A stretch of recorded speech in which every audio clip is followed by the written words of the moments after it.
आप सभी का स्वामी निखिलानंद जी चैनल में स्वागत है। मैंने इससे पहले 16 मुहूर्त ज्योतिष पर वीडियो बनाए। अब ये 17वां वीडियो है। ये मान के चलिए कि 17वां वीडियो भवन निर्माण मुहूर्त के ऊपर मैं आपको दे रहा हूँ। भवन निर्माण मुहूर्त ये वीडियो मैंने आखिरी में इसलिए बनाने का निर्णय लिया कि ये सबसे मोस्ट इम्पॉर्टेंट मुहूर्त है। इससे बढ़िया आप घर में बनाने के लिए आपको इससे बढ़िया कोई मुहूर्त नहीं मिलेगा। अगर इस सही मुहूर्त में भवन का निर्माण कर लिया गया तो आप निश्चित समझिए कि वो घर सोना उगलता है।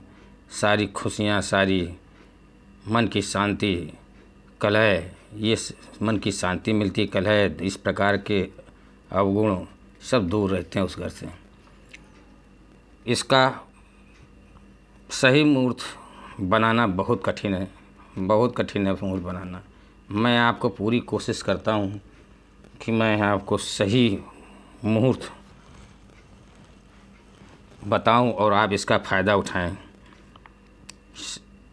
मास समझिए, मास माने महीना, वैशाख, श्रवण, कार्तिक, माघ, शीर्ष, माघ और फागुन।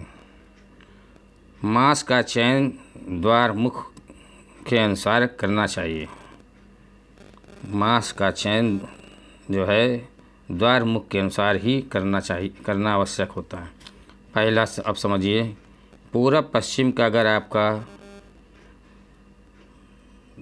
द्वार है तो आप पूरब पश्चिम की तरफ आपका द्वार है तो श्रवण, भाद्रपद, माघ, फागुनी, इन महीनों का इस्तेमाल करना चाहिए। इन महीनों में ही भवन निर्माण की स्टार्टिंग होनी चाहिए।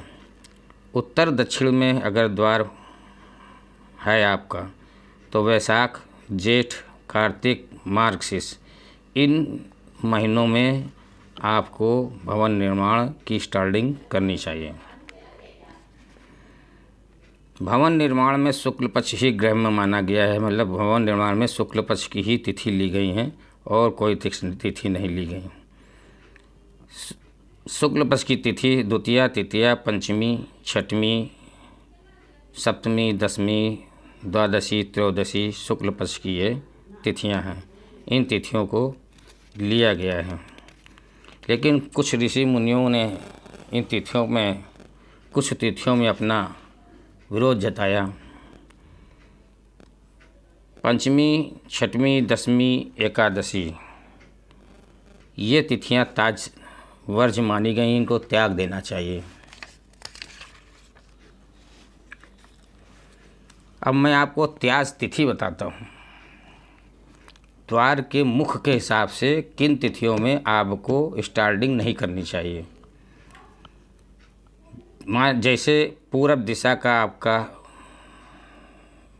प्लाट है, उसका फ्रंट है और पूरब दिशा में आप उसका दिशा द्वार आप बनाना चाहते हैं तो पूरब दिशा में अगर द्वार बनाना चाहते हैं तो पूर्णिमा से कृष्ण पक्ष की एका प्रतिपदा से नवमी तक ये इन तिथियों का त्याग कर देना चाहिए। पूर्णिमा, कृष्ण पक्ष की प्रतिपदा से नवमी तक का इन तिथियों का त्याग कर देना चाहिए।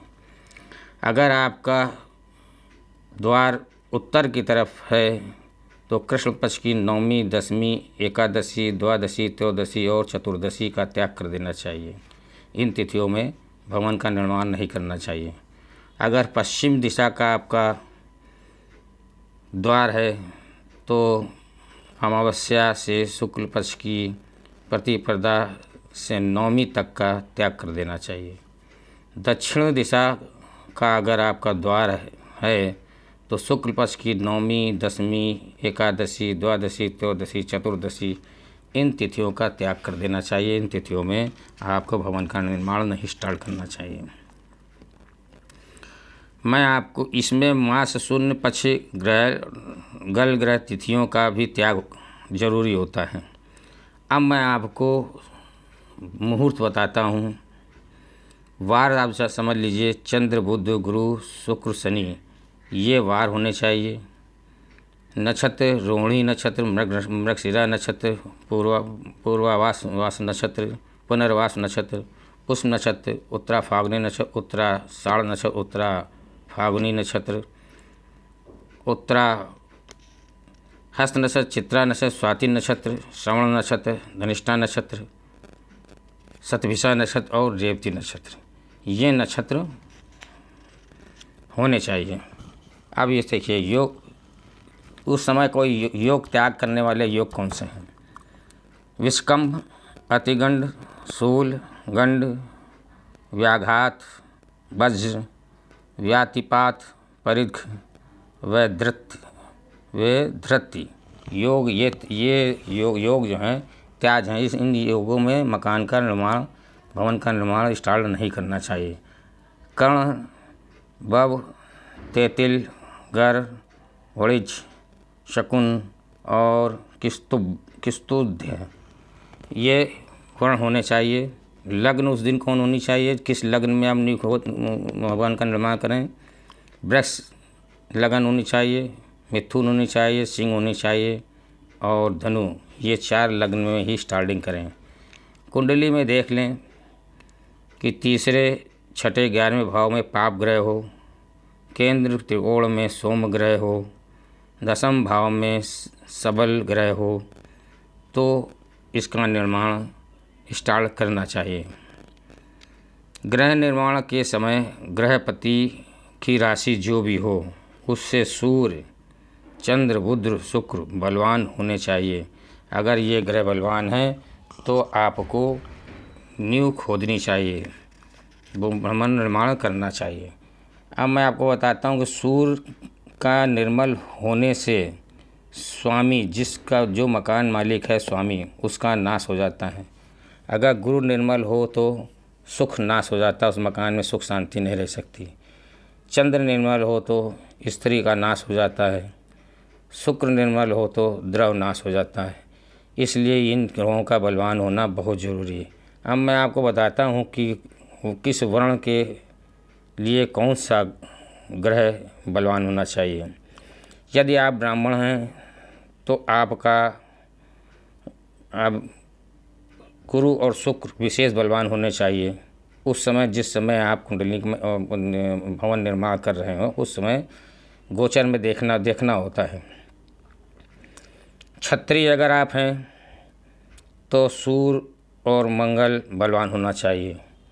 वैश्य हैं अगर आप तो चंद्र, बुध बलवान होना चाहिए। शूद्र हैं आप अगर तो शनि बलवान आपका होना चाहिए। अगर ये ग्रह बलवान हैं तो सभी आपको सुख उस भगवान से प्राप्त होंगे और बहुत से ऊपरी बलाओं से और संकटों से आपकी रक्षा होती रहेगी। अब मैं आपको बता रहा हूँ कि किन चीज़ों का त्याग उस समय कर देना चाहिए। गुरु शुक्र अगर अस्त हो तो स्टार्टिंग न करें। चैत्र शुक्ल, देवसैन, आषाढ़ जेठ, माघ मास, वृश्चिक, कुंभ लग्न, अग्नि पंचक, अग्निबाण, भूमसैन, भूम हास्य, भूम रजस्वला, भूम रुदन, शूल, गंड, व्याघात, व्यातिपात, वैधृति योग, पंचक आदि का त्याग कर देना चाहिए। और स्वाति, अनुराधा, रेवती नक्षत्र में अगर में शनि हो या उस दिन शनिवार हो तो हस्त, पुष्प, रेवती में मंगल हो या मंगलवार हो तो नक्षत्र और वार दोनों का त्याग कर देना चाहिए। जैसे कि इसमें बताया मैंने कि शनिवार को भी आप भवन निर्माण कर सकते हैं, लेकिन शनिवार में अगर ये स्थिति मैंने जो बताया है आपको, अगर ये स्थिति आती है तो शनिवार को भी त्याग कर देना चाहिए। अब मैं आपको बताता हूँ नींव खोदने की दिशा। अगर आप देवालय बना रहे हों तो अगर सूर्य मीन, मेष और वृष में है तो अग्निकोण आपके लिए शुभ रहेगा। अग्निकोण से नींव खोदने की स्टार्टिंग करनी चाहिए। अगर मिथुन, कर्क सिंह में है तो ईशान कोण से नींव खोदने की स्टार्टिंग करनी चाहिए। अगर कन्या, तुला और वृश्चिक में है तो वायव्य कोण से नींव की स्टार्टिंग करनी चाहिए। अगर धनु, मकर, कुंभ में अगर सूर्य है तो नैऋत्य कोण से नींव खोदने की स्टार्टिंग करनी चाहिए। इन राशियों में सूर्य है तो इन दिशाओं से आप अगर नींव खोदते हैं तो शुभ कर रहता है। ये मैंने आपको देवालय बताया। अब मैं आपको बताता हूँ ग्रह प्रारंभ करने। अगर मकान बनाना है, नींव खोदना है तो सिंह, कन्या, तुला में अगर सूर्य है तो अग्निकोण आपके लिए शुभ रहेगा, वहाँ से नींव खोदने की स्टार्टिंग करनी चाहिए। वृश्चिक, धनु और मकर में अगर सूर्य है तो ईशान कोण से आपको स्टार्टिंग करनी चाहिए नींव की।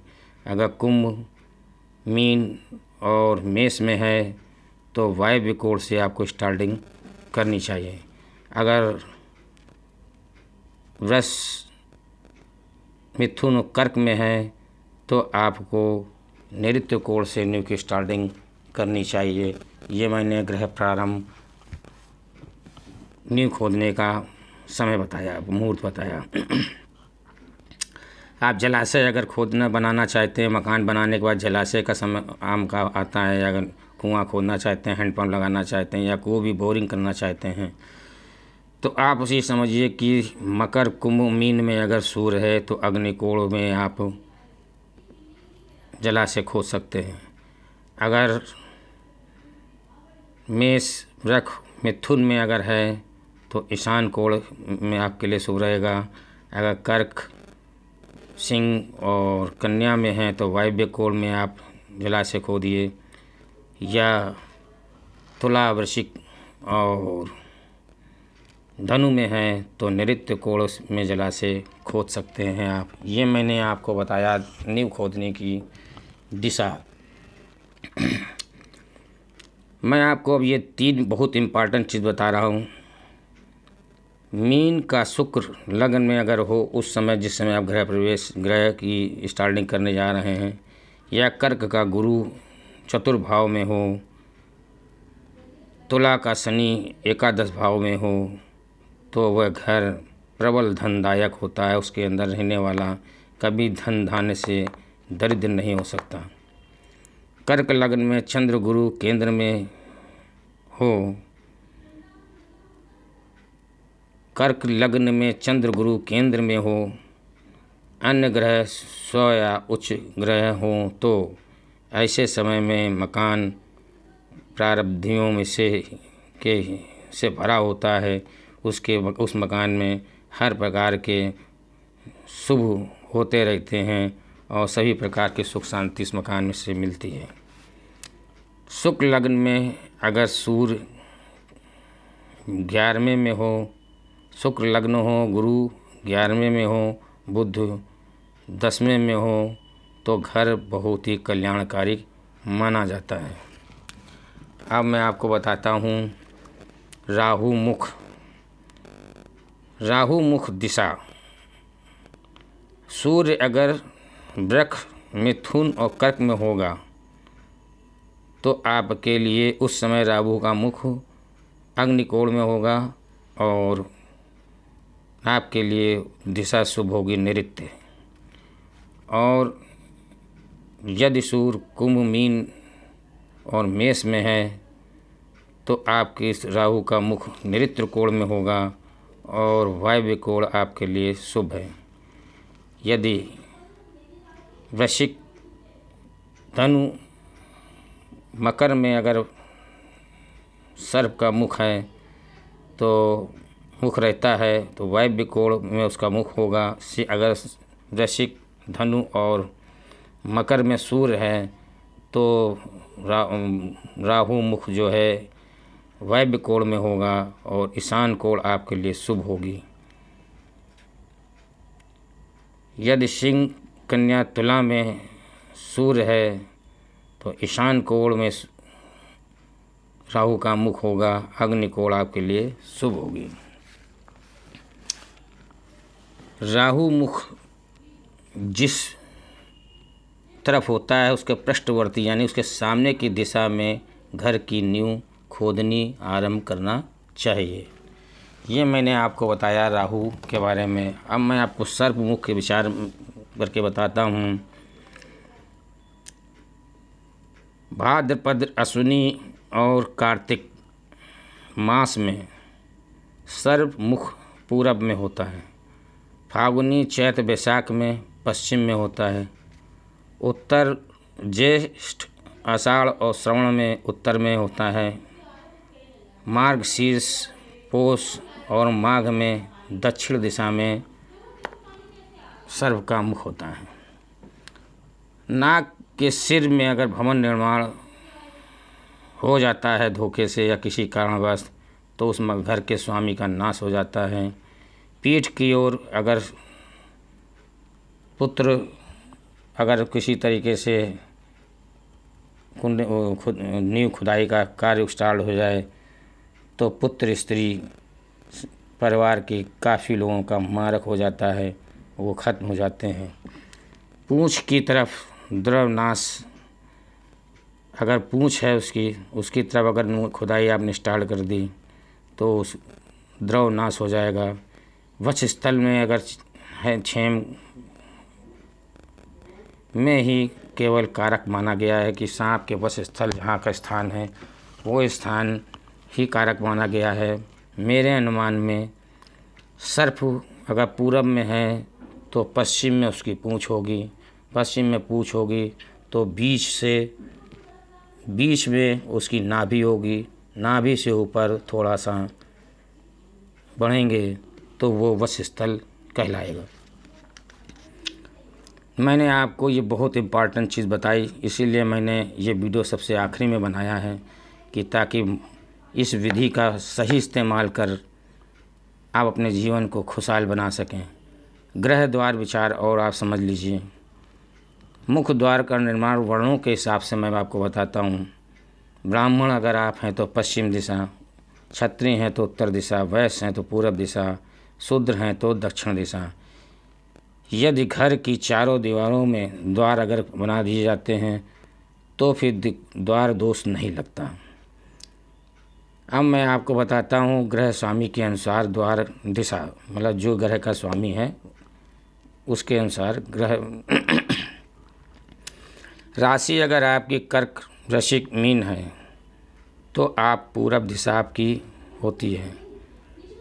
राशि अगर आपकी वृष, तुला, कुंभ है तो आपकी राशि, आपका द्वार पश्चिम दिशा माना जाता है।